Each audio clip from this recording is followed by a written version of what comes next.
Okay, guys, I decided to make a little video for this instead of just putting a post with some instructions.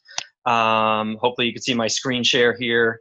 I've updated the tracking template in Google Docs that we want to use to keep track of where we are with accountability for everybody throughout their challenge. So this is titled Challenge Accountability Tracking Template. I've already uploaded this to each of the gym drives on Google Docs, so it's associated with all the info at gym addresses.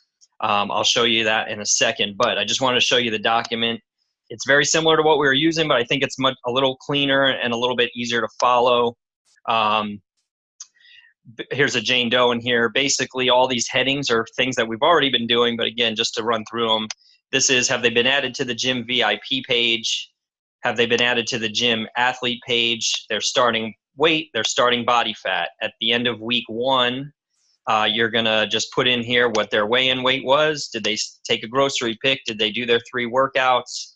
For the text sent, text response, Voxer sent, Voxer response.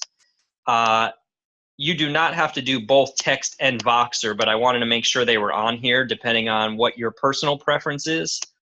We're okay with either. I just want to make sure something is being sent to these guys, obviously, each week, either text or Voxer. And what you're going to just do is put a yes if you sent the message. We'll assume that you have.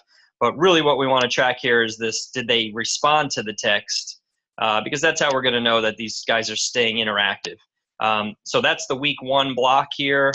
Week 2, and as you scroll over, I just adjusted the formula or the spreadsheet here so that you'll still keep your highlighted names even as you scroll over, so it can help you keep your place.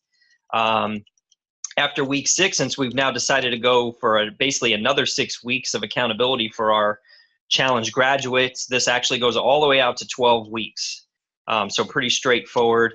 The other thing that I added in here at the end of week 4, we haven't implemented this yet across the board, but we are going to soon, which is, have we sent the person a handwritten postcard? More to that to come, so don't worry about it for right now, but I just didn't want to have to go back and add it later. So that's the spreadsheet itself. Like I said, I've already uploaded this to everybody's drive. For example, here is the CrossFit Durham drive. It's under the shared with me files. So if you were go to shared with me, you'll see it down here. What you need to do is don't use the template, because this is here for you to basically work off of. All you need to do is right click on the name of the document. If you haven't done this before, I just want to show you. Click on make a copy, and in just a second here, it will add a copy, hopefully. And I believe the copy is going to be added back in the drive. Oops, let's see here. Come on.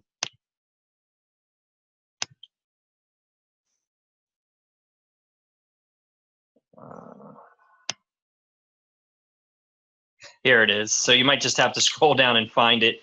But once you get that, go ahead again and right click on this and rename it. And so we can be consistent everywhere. Let's just rename it across the board. Everybody take the copy out, challenge accountability tracking. And I think the best thing to do is probably put in the dates of this particular challenge, or at the very least the start date. You know, we do it that way. If you want to do it as a number, you know, number 3, 7 to start, I think that's okay too. Just make sure you put something on here so that it's clear which group this is, so that when you need to find it, or if Jack or I want to go find it, we can. So pretty straightforward there. So that's how you would make your copy. And I think that's about it. If you have any questions, just post them in the comments below. I'm going to post this video up on Facebook right now for everybody. And let me know if you have any questions.